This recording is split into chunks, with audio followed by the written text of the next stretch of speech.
Welcome to the Fermented Homestead. My name is Anna, and today I'm going to take you along while I make some sauerkraut. It's going to be a little bit different. I have some of these beets that have the spirals in them, and then I have some regular red beets, and we're going to add beets, and then later on we're going to add some red onions and some garlic to it and just see how it tastes.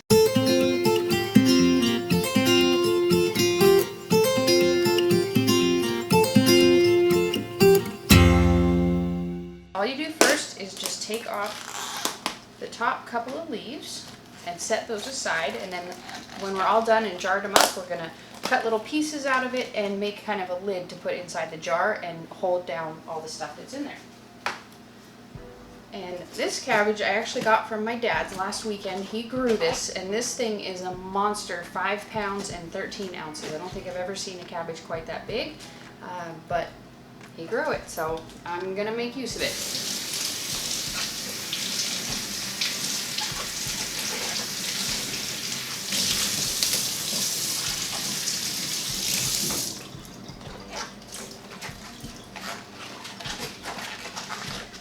Get all the water out of it. Okay, so the first thing we're gonna do is just cut this thing in half.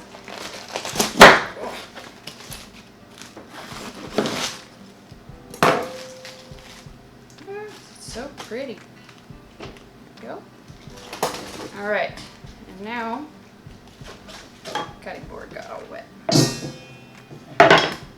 Now we're just going to cut this in half again. And if you want to, you can totally run this through the food processor. You'll just end up with pieces that are much thinner than I like. So I'm just going to cut this by hand. It goes pretty quick. And what I do is I cut out the core that's in there, so I can chop that one up more finely because they are much more tough, but they still have a lot of the digestive goodness in there, so I like to include them in the sauerkraut.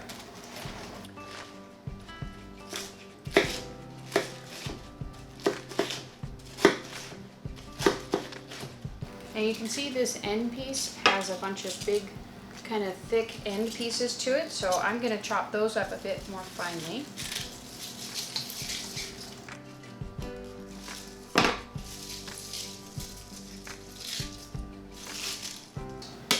And for this one, since it's so big, I'm going to go ahead and put in here a total of 4 tablespoons. So about halfway through, I'm just going to add 2, and it'll make the mixing process a little easier.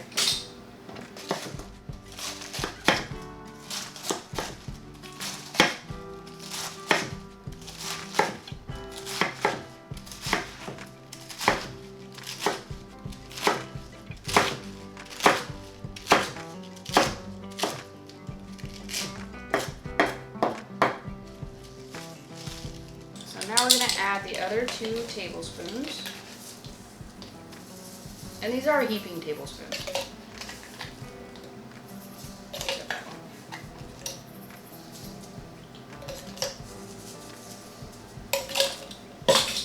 Okay, and so now we're going to add the beets. In the past, I've always done any kind of extra vegetable separate from the cabbage and just added them in later, but I have recently done some research and found that you actually want to add them at the same time to let the salt draw out the juices from these as well, and it should help to prevent any kind of overflows in the jar later on while it's fermenting. So I'm going to give it a try and I'll let you know if that's true. So now all we're going to do is just grate these up. And I do leave the skin on them because that's where the bacteria is. So. And if you're not fermenting with organic stuff, you can totally skin them, and then you can add some kind of a starter culture like liquid from a different sauerkraut batch or something like that. But it definitely will change the taste of the ferment because that'll speed up the fermentation process, but it'll also change the flavor, and there won't be quite as much depth to the flavor from what I have discovered and also read about.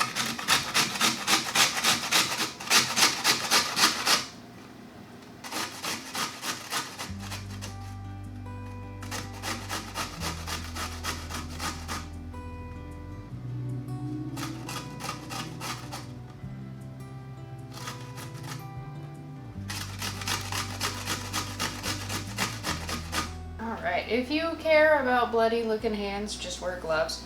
I just don't care. And it washes off fairly quickly, so I'm not concerned. Okay, so now we're gonna go ahead and mix this up as well as we can. And while we're mixing, we're gonna be kind of squishing it. And that's to try and get the salt into, basically just to start extracting the juices in the cabbage and the beets. And it kind of looks pretty when you first start fermenting with beets and things like that, but it very quickly just becomes like a pink blob and it won't retain the color. So if you want to take pictures, you want to do it before you actually set it up to ferment.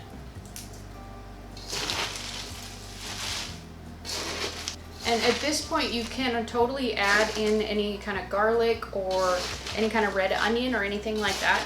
I just don't have them yet. I have to get to the store. So when I get back from my afternoon errands, I'm going to go ahead and add those in. But if you want to extract the moisture from it, then you want to do it now. Okay, I think that's probably good for now. So with this, I'm going to set it aside on the counter. And I'm going to cover it up with a tea towel, just because it's summer around here. We don't want to get any fruit flies landing and laying eggs in there. So we're going to cover it up with a tea towel and leave it on the counter for probably about 3 hours or so. And then when we're ready for the next step, I'll bring it back. It's been probably about 4 or 5 hours since we left our sauerkraut. And so now we're just going to go ahead and add this red onion and some garlic to it.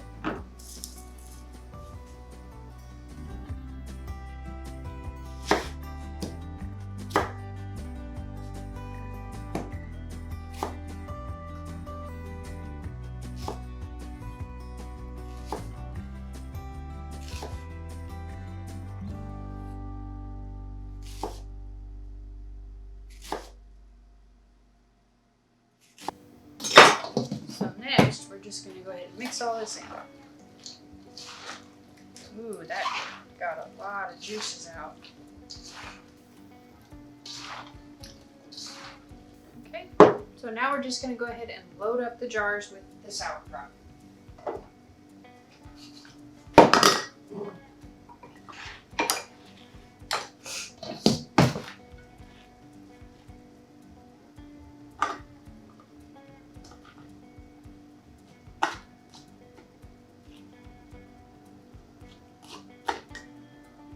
And what you want to do when you're loading up these jars with the sauerkraut, you want to pound them down with something. Like if you have like a big wooden spoon, or you know, if you have to, you can use your hands, but you want to push it down as much as possible to get all of the juices to come out and to push all of the air out that might be in between all the vegetables in there. So you just kind of push it down and get everything out you can. And then you just repeat that process until you're done.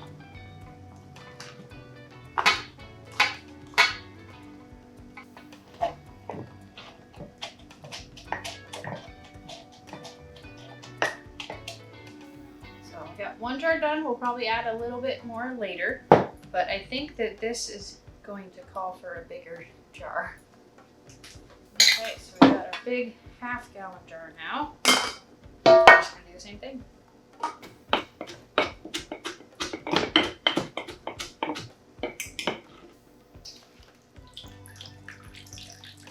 See how much water comes off? Just sitting there, didn't do anything.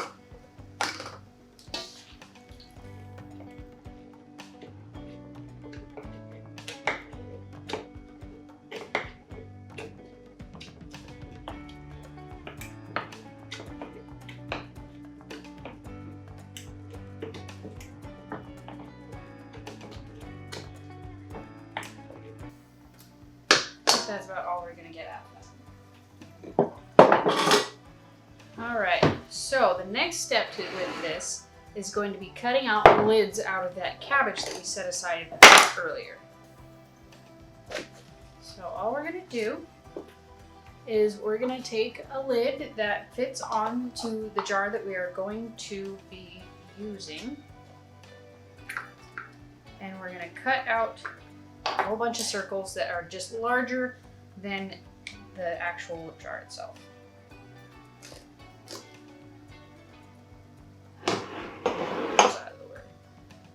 So I usually go ahead and leave probably about 1/8 of an inch around the edge, and then you just keep doing that until you run out of cabbage.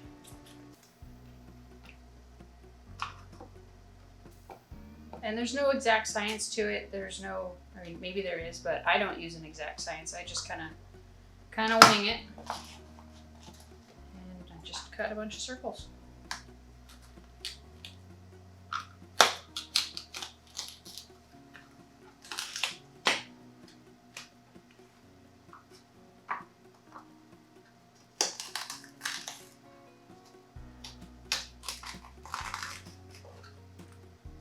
They don't even have to be actual circles. You just kind of cut. That one's kind of funky. All right, so now what we're gonna do, I'm gonna worry more about these two than the other one. So what I do usually is I just start with some more soft, pliable pieces, and you kind of push it in there and let the juice inside fill it up the cabbage. If you don't, it will explode in your face. There you go. And you want to use kind of the more pliable ones in the beginning so that you can push it down around all the cabbage that is inside the jar already. I'm going to kind of tuck it in there, tuck it along the sides, and so that you can catch all the little pieces and hold them under the brine.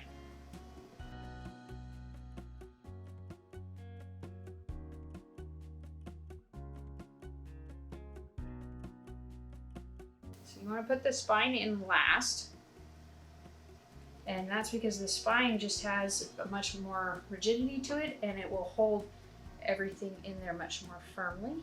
So I put all the pliable ones underneath. You can do it however you like. I'm just showing you how I do it. So I put all the pliable ones underneath, and then I put the more firm spine pieces on top just to hold it all down and give it some firmness.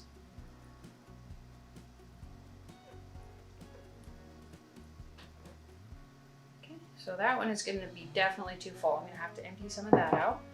So now let's work on this little extra leftover bit. And this one I'm not super worried if it takes or not. So I'm going to be kind of careful, but nothing crazy. Because it's really difficult to do this in the straight jars like this. It doesn't have like the lip here that you can tuck the cabbage underneath. So, I mean, if you can use something that has a bit of a shoulder to it, it's much more ideal, but you can do it like this. It's just, you have to be more cautious with it.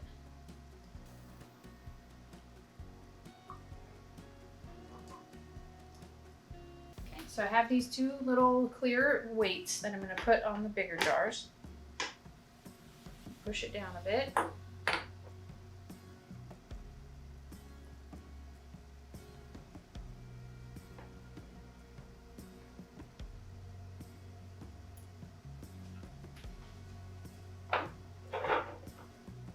And then I have these rocks that I found these in my garden, and I just scrubbed them up really well, put them in the dishwasher, boiled them for a while, and I'm perfectly confident that they're good enough. So, and I haven't had a problem with them yet, so we're gonna go ahead and use that. And then we have these two.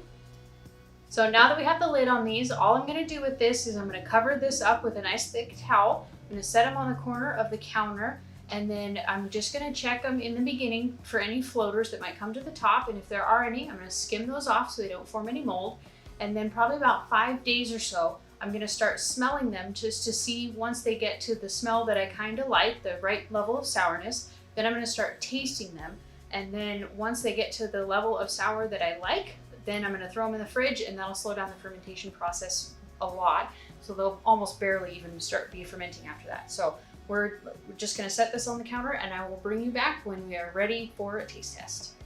So it's the next day, and you can see I have just been fiddling around on the countertop, and I noticed that there was all this stuff that was coming out. It was actually, I had a towel on top here, and it was shooting out through the towel and running down the towel onto the countertop. So this thing is supercharged here. You can see it's just the tiniest little squeeze and it just comes out.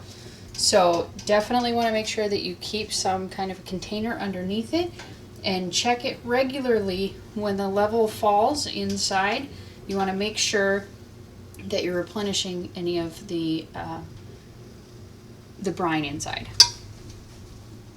It's the morning of day 4, and I'm just going to go and check on my ferments here. I don't think they're ready, but it's hard to pick up on camera, but you can see a bunch of little air pockets. Like there's one right here and several, and this is where the carbon dioxide has built up inside of the ferment. So I'm going to show you what I do with that. So all we're going to do, you can see it still has a lot of carbon dioxide buildup inside here. A lot, actually. See if I can maneuver around this camera here. There we go. And you can see it's all starting to ooze out, and it's bubbling up right here. Get my hand out of the way so it'll focus.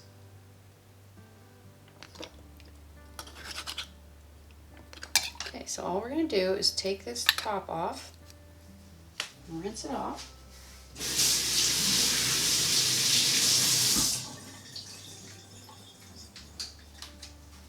All right, and then see we have this little, the weight that's inside here. We're just gonna get it to focus again.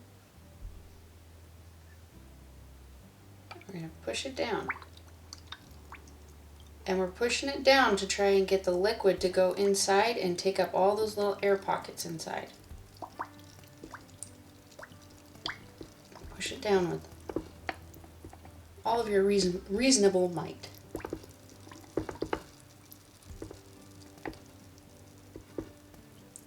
And this is also the importance of making sure that you have a heavy enough weight inside.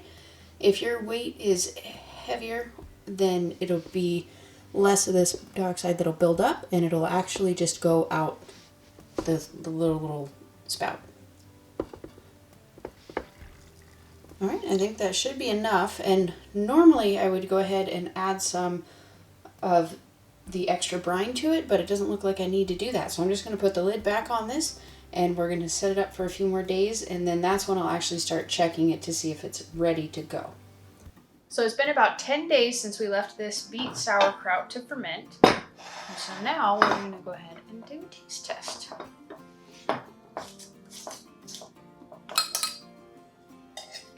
Alright, you can see on the inside there's nothing funky or weird growing. So we're going to take the weight off. Put it on a clean plate.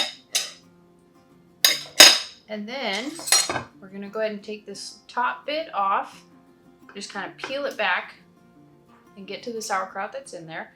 And that's just in case if it's not ready, then I can just put it right back in there.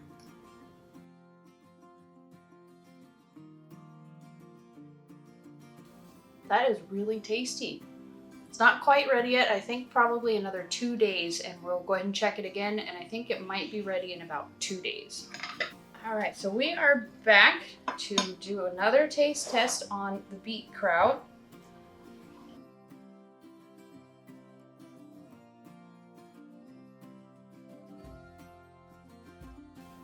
I think that's perfect. Yep, I'm gonna go ahead and pull that one. So what I'm gonna do now is I'm just gonna keep the leaf in there, because when I actually eat the sauerkraut, I am going to eat those leaves as well.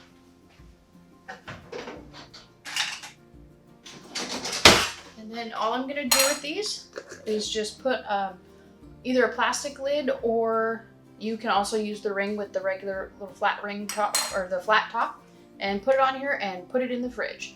And once you put this in the fridge, it's going to slow down the fermentation process a lot. And so it'll last for, I don't know how long it's lasted. I've never had it go beyond it not tasting good. And the longer that you leave it in the fridge, and every time that you sample from it, it will just the flavors will just get more and more in depth, and it'll just be more and more delicious every time you try it. So don't hesitate to leave it in there too long if you have a bunch of ferments in there, but I don't think this is going to last too long because I don't have very many ferments in the fridge right now. So I'm going to go through it pretty quickly. And so thank you guys for watching. I hope you enjoyed this, and let me know what ferments you're working on today. We'll see you next time. Bye.